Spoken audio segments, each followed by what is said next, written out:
Hello and welcome to the Spike podcast. I'm Fraser Myers, and with me in the studio this week, as ever, we have Spike's editor, Tom Slater. Hello. And we're delighted to be joined by the author of Technology is Not the Problem, Timandra Harkness. Hello. So, plenty to discuss today. We'll be talking about the potential Tory wipeout, the great smartphone panic, and Just Stop Oil's attack on Stonehenge. Just before we start, I want to quickly remind everyone at home that if you're a Spike supporter, you can claim your free ticket to our next live event, which is on Wednesday, the 26th of June, with Brendan O'Neill and Melanie Phillips. Just go to spikes-online.com/events.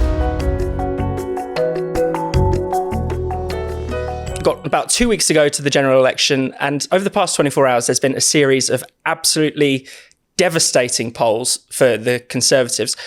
Tom, do you want to walk us through these? I mean, it's fascinating because it's been a bit of a dull election so far, but if these polls are correct, we could be about to see potentially a once-in-a-generation change in British politics. Absolutely. It's a kind of a dull election that could result in the destruction of the Conservative Party as a going electoral concern, which is quite exciting, potentially, depending on your perspective. But yes, there's been this trio of MRP mega polls, as they've sometimes nicknamed, in the course of the past 24 hours. There's one by the More in Common think tank / pollsters, which was probably the more optimistic of the three, that put the Conservatives on 155 seats, which would put it as one lower than its 1906 nadir. So this would be historic in any stretch of the imagination. But it goes down from there. So YouGov 108, and then there was one in the Telegraph this morning from Savanta, which puts the Tories on 53. Under that scenario, Rishi Sunak would lose his seat. They would only beat the Lib Dems into second place by about 3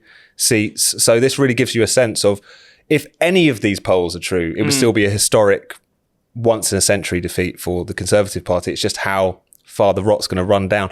And it's obviously, there's the usual disclaimers about polls. They have been wrong before. It's worth saying that MRP polls tend to be more accurate. The YouGov ones in particular in recent elections have called it pretty close. They basically survey tens of thousands of people, and they try and project using demographic data onto each seat. So it's generally more accurate. But it would have to be a kind of polling cock-up on a scale that we have never seen if the Tories managed to get out of this election without at least clocking up their worst ever result. So just that is a pretty grim perspective for them, definitely. I mean, it's pretty extraordinary, but I mean, Timandra, they deserve it, don't they, a little bit? Well, I have to say, if you didn't think they deserved it before, after being actually in power for 14 years, the way they've run the campaign has been extraordinarily lacking in anything you'd want, even from an opposition, never mind a government. I mean, there seems to be no strategy, no principles, no nous, no common sense. No commitment to the actual. Wasn't there in the first week a minister who went on holiday rather than campaigning? It's like, I've got my holiday booked. Like, you're a minister in the government. Don't you think you should at least make a token effort to get re-elected? And the latest round of people nipping out to put a bet on when the election's going to be, when you work for the ruling party, who are going to call the election. I mean, principles aside, surely it's obvious how bad that's going to look. The most offensive thing about that is they only put £100 on as well. Surely go all in. If you're going to do it, you know. If you're going to derail your career. Empty your savings. Let's do it. It's just like they've all switched their brains off. It's incredible. And the succession of adverts. I mean, they have now withdrawn the electoral advert that basically talked about gambling and don't put a bet on Labour. Don't put a bet on Labour. You'd have thought even maybe one of the people who had put the bet on might try and just get that one shelved before it went out. But they're just exactly. I'm afraid I think they do deserve it. I don't think the election campaign possibly was a one chance to win back some ounce of credibility, and instead they've trampled it into the dirt. Yeah, I mean, started with the rainy scene outside Downing Street. Then we had the D-Day snub in the middle of their campaign, just from bad to worse at every turn. And now these scandals, which are not even good scandals. You know, an old Tory scandal back in the day would have had some rent boys, someone in a Chelsea kit. Extramarital sex. Exactly. Some massive corruption, drug taking, but now it's nipping out.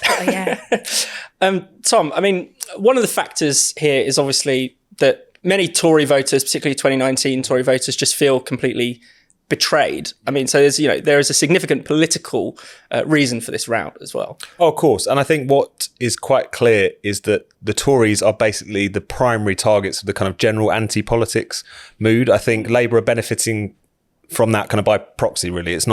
There is clearly not any enthusiasm for kind of human windsock that is Keir Starmer and his non-existent programme. It's just not there. And I think there's actually a bit of a warning for the Labour Party in a sense in what we've seen, because precisely the thing that could lead you to a situation where you had a substantial 2019 majority and a substantial Labour defeat, and then within the space of one election cycle, you then almost completely flip those prospects, speaks to the fact that we live in incredibly volatile political times. The kind of old political loyalties that used to exist, the fact that even at their worst election results, the Tories or Labour could count on roughly about 30% of the electorate. That's kind of, all bets are off now, if you like. The relationships, whether it was the Tories in the middle class or Labour in the working class, those relationships have frayed. The party membership, such as they exist, have reduced radically, even in Labour's case. And therefore, everyone's a floating voter to an extent that hasn't really been the case previously. So a government can fall almost as quickly as it rose. And so whilst you could be in a situation where Keir Starmer could, on paper, at the end of this election, end up one of the most successful politicians in history, insofar as the size of his majority, how quickly he turned things around and whatever. But as we all know, it will be so incredibly hollow, shaky. And whilst if the Tories do receive anything like the drubbing that some of these polls project, it will take them some time to rebuild. Not as long as you'd think, or not as long for Labour to fall, certainly, given the volatility and the desire for creative destruction that seems to exist amongst sections of the electorate at this point. Definitely. And Timandra, I mean, this election is not just about the two main parties. In fact, the polls suggest that combined they could get their worst ever vote share. I mean, we've seen the Lib Dems sort of surging with Ed Davies stunts. We've seen the Reform Party, Nigel Farage, throwing a real sort of spanner into the works. What have you made of the other parties in this campaign? Well, I did actually have a quick look at the Reform, not a manifesto contract in draft form. And I thought that was interesting because on the one hand, it's quite incoherent and has a massive section about fishing. In incredible detail and farming, and then almost no detail on other things like education. So, but on the other hand, some of the policies are actually really sensible and common sense, and you can see that they'd have wide appeal. And I've already spoken to a couple of friends who said, well, I don't like Farage, but as a particularly self-employed person, they were saying this actually would be really good for me, unlike the main parties.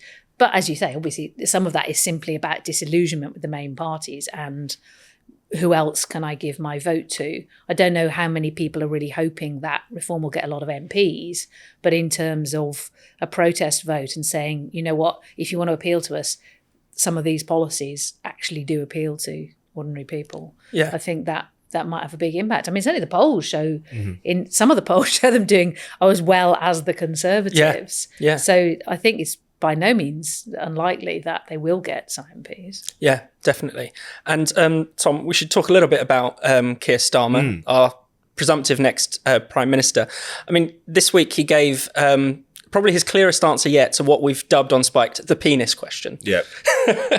He's finally come around. I mean, the story of Keir Starmer and the penis question is quite a long and interesting one. So this is, I think it was 2021, he was first confronted with the question, obviously, surrounding the gender issue. He was on LBC with Nick Ferrari, I believe, and he was asked, can a woman have a penis? And he just stuttered and stammered and couldn't really answer the question. A year later, he managed to come up with his own formulation, which was that 99.9% of women do not have a penis. But as many people pointed out, that would mean that 1 in 1,000 women do have a penis. Raises a lot of questions. How did he come to this particular number? Did he do a lot of market research? You don't really know. That's a small town's worth of women. Indeed. If concentrated, that could be. All in the same town. That would be really... Something in the water there. I'm not sure. But and now he has, in response to comments that former Labour Prime Minister Tony Blair had made, saying that women have vaginas and men have penises. Keir Starmer heartily agreed with this statement. So it's a hell of a journey. I think it's particularly telling that when his own MPs, people like Rosie Duffield, said things similar to this, only women can have a cervix and whatnot, he said that was the wrong thing to say. But as soon as Tony Blair pops up and says, actually, this is what the reality is. He'll happily parrot it. I think is telling about his judgment and who he tends to listen to. But what a ride it's been, if nothing else. And Timandra, I mean, this is now the question that journalists used to catch politicians out. It used to be, let's ask them about the price of a pint of milk and we'll find out how out of touch they are. Now they ask, can a woman have a penis?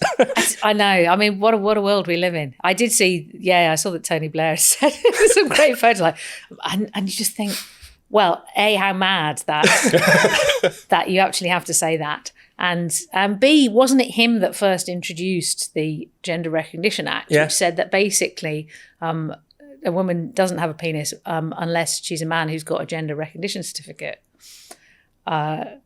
But you can see that for Labour, this is a really tricky question, Labour especially, because they have a very large constituency of especially young people who literally think that it's offensive to say that the definition of a woman is having a vagina rather than a penis.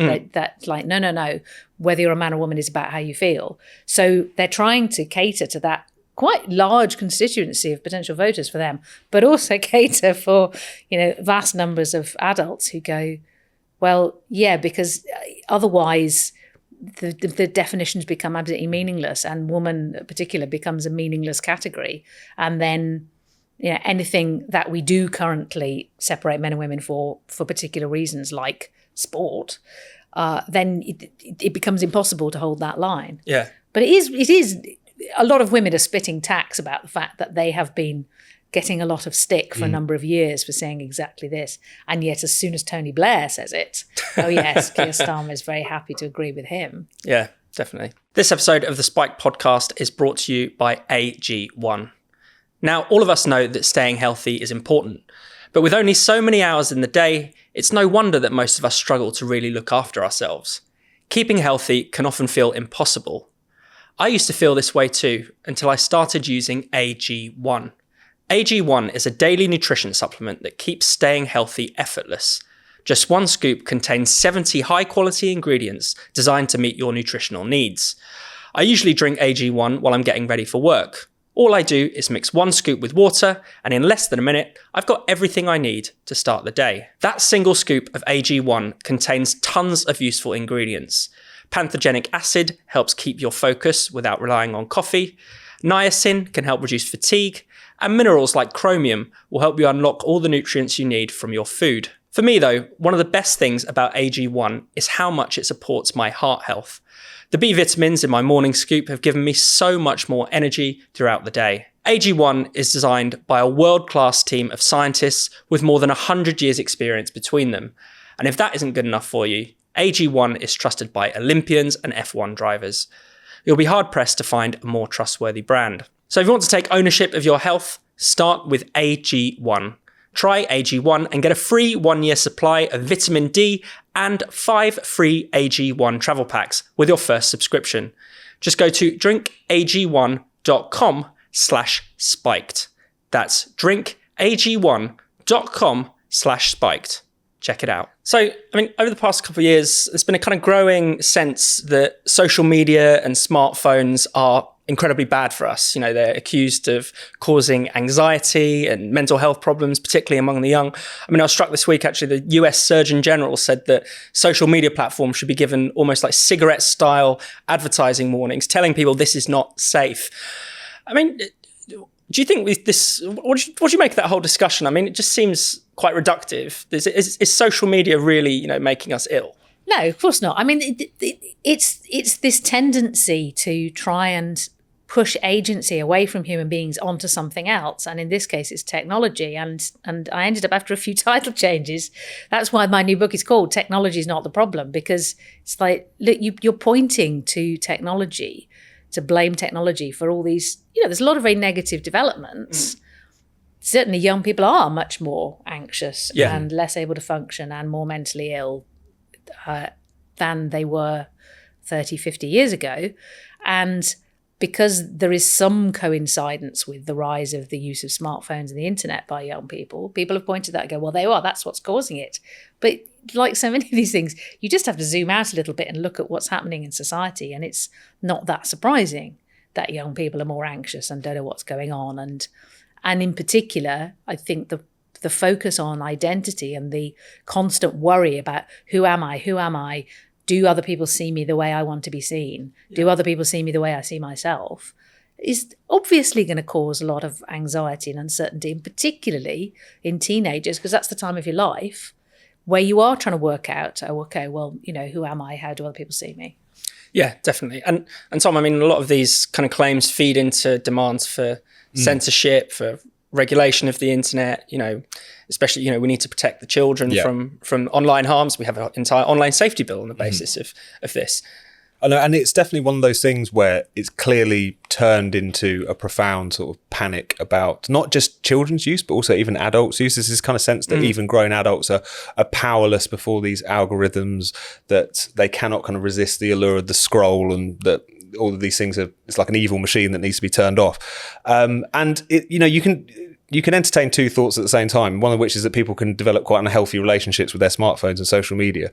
But the idea that they should be robbed of any responsibility for changing that, for adapting whatsoever. And I was interested in Timandra, actually, because it's interesting how even adults seem to act as if they have no power over this. But where the children are concerned, you think there's quite a commonsensical solution to this, which is to say that this tendency to give even quite young kids smartphones with no filters on them whatsoever, no controls whatsoever, is obviously a bad idea. And yet there seems to be a lot of adults, parents who, for whatever reason, feel disempowered even from kind of imposing those limits on the children in their care. Do you reckon that's a big part of this as well? Which is definitely, yeah. I mean, it's a lack of adult authority. Exactly, it's symptomatic of parents not feeling confident to say, "No, you're 8. You don't need a smartphone. You can look at my phone when I'm there." Or, you're 12. I'm going to give you a flip phone so you can call me if you need a lift home from school, but you don't need to be scrolling the internet. But yeah, definitely. That is the whole underlying the whole panic, I think, about technology and smartphones is a loss of confidence in ourselves and our ability to set the courses of our own lives. The very idea that a little machine that can show you things from the outside world and messages from your friends is somehow controlling your life. Like, well, how feeble are you if this machine, which is really just there for entertainment and advertising, as far as the people who made it are concerned, can run your life for you? That would be like saying, oh, my life is controlled by television adverts and billboards. Like, you would just think somebody was pathetic if they said that. Yeah. And I was going to ask you, actually, I mean, how does this compare to sort of previous technological panics or media panics? I mean, we look back, we kind of laugh at the people now who said, Elvis is corrupting the youth, or television is going to destroy the family, or whatever. Yeah, and going to turn your eyes square and turn you into the zombie. Yes, video games, all of those things, exactly. Novels as well. People used to complain about. Well, if I can just recommend somebody else's book for a change, psychology professor called Pete Etchells has written a book called Unlocked, in which he very specifically looks at the evidence about screen time and in particular of young people, and unpacks it and says, A, there's really very little decent research. B, what there is does not show a wholly negative picture. But he also looks back exactly at this history and says, in 1861, when the tax was taken off printed material, there was a panic about how mothers would neglect their babies while they read novels, and the working classes would stop going to work because they were reading cheap books. I mean, if only. Our next sponsor today is ExpressVPN. Going online without ExpressVPN is like not closing the door when you use the bathroom. I mean, the chances are you'll be left to do your business, but why give the creeps the chance to invade your privacy in the first place? You might not realise it, but most of us are letting the creeps in every time we go online. That's because your internet service provider tracks everything you do on the internet, even if you're using private or incognito mode. To stop my ISP from logging all my online activity, I've been using ExpressVPN. ExpressVPN doesn't just block your ISP either, but it completely hides your IP address. This stops any third party from accessing your online activity. Now, you might see that as unnecessary, but just think about how much of your personal information is online these days. That information is valuable, and ExpressVPN will help you to keep it safe. The best part about ExpressVPN is that it's incredibly easy to use. All I had to do was download the app, tap one button, and I was all set. When I'm working, relaxing, or even on the move, ExpressVPN quietly protects me in the background. That's because ExpressVPN works on all devices, including TVs, phones, and laptops. No wonder it's rated the #1 VPN service by CNET and The Verge. So, protect your online privacy today by visiting expressvpn.com/spiked. That's expressvpn.com/spiked, and you can get an extra 3 months for free. That's expressvpn.com/spiked. So this week, Just Stop Oil attacked Stonehenge, the 5,000-year-old monument. I think it's a lot of anger that it has created, understandably, but also a lot of head scratching. People are thinking, what the hell does Stonehenge have to do with oil? I mean, Tom, are there any targets that are sort of safe from Just Stop Oil? I was now? thinking that because Stonehenge is a useful metaphor for this, because after Stonehenge, throwing soup at Van Gogh, any of these other things smashing that they've up done. Magna Carta. Smashing up Magna Carta. I forgot those two elderly ladies who. It was one of the most kind of accidentally comical stunts that they've done yet. It was adorable. I remember when they were passing each other the glue to glue themselves together, I thought they were maybe passing a Werther's original. But it was, yes, the Stonehenge thing is a reminder that for these people, nothing is sacred, quite literally. And there's this kind of sense in which, in a coherent fashion, that because they genuinely believe the world is about to end and that anyone who isn't throwing themselves on the gears of the machine now is complicit in what they literally call a genocide. I mean, you were pointing this out earlier that they want Rishi Sunak to basically be tried for genocide because of his continued use of fossil fuels. It's in a sense that it makes sense that they would do absolutely anything to try and grab that attention. What's so striking to me is that how any sort of patience for them, not just among the public, because that disappeared pretty quickly as soon as these groups came on the scene, but even amongst the great and good, the Labour Party, the media, that's just gone now. So you do think, what could they possibly do next? What treasured ancient site, artifact, artwork are they going to go after? Because all bets are off now, it feels like, on some level. But yeah, Timandra, what have you made of it? Well, it just absolutely reveals that this is the character of political campaigning now. It's not about how do you get results. If you actually wanted to win over support to your programme of very radical cuts in fossil fuels and very deep and radical environmental policy changes, you would try to win support to your cause instead of apparently methodically pissing off absolutely everybody in turn. So, as you said, they long ago pissed off ordinary people who just want to get about and get their relatives to hospital and so on, and apparently not caring about that. And then they said they would target holiday flights, just, in case there was anyone that was still sympathetic. And then now they've not only done Stonehenge, which clearly is going to outrage a lot of very old school caring about the environment people, but then they went on to target Taylor Swift's private jet. So now the Swifties hate them as well. That's always a bad move. It's like if you were setting out to make the maximum number of people hate you so that you could say everybody hates us because we are martyrs and the only people who have the truth and are going to be martyred for the truth, this would be your strategy. So I have to conclude that this is in fact their strategy, and they don't want to win any support to their cause. What they want is to be a small group of martyrs that everybody else hates. Yeah, I mean, it resembles more of a cult, I would say, than a political movement. Would you agree? Yeah, Tom? that's certainly in terms of the doomsday narrative. Yeah, I mean, it is worth looking at what they actually say and the sort of messages they're being fed. We've written about it from time to time. Yeah, stuff that Roger Hallam, who's the kind of Charles Manson resembling alleged brain behind the whole operation, he's preaching this idea that it is basically like a Mad Max style dystopia, this way in which everything will go to hell in a handcart. It will just be kind of smouldering cities full of marauding, violent rape. This is the stuff he's telling these kids. So it's not surprising that they react in this way, but I completely agree with you, Timandra. They're just the most extreme example of where so much faux progressive campaigning has gone now, which is that it's all about them. I am on the right side of history. I am virtuous. I'm wonderful.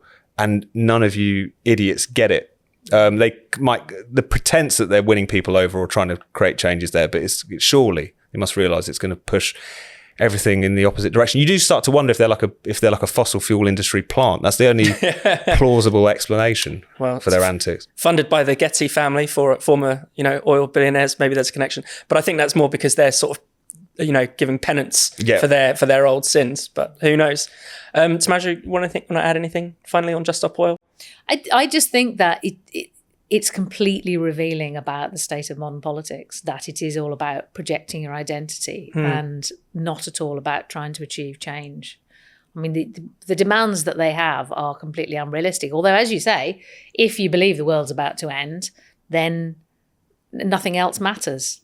But it's very easy, isn't it? It's like the old sci-fi films where the world has ended and therefore all the problems become very simple and the moral choices become very simple. If the world's really about to end, moral choices become very simple. You're either with us or against us. But the world's not about to end. And most of us are really not with them. Thank you so much for watching the Spikes podcast. We'll be back next Friday. If you hit subscribe and click the bell, you'll never miss an episode. And in the meantime, why not check out all of Spike's other videos and podcasts on this channel? And for more Spiked content, find us at spiked-online.com.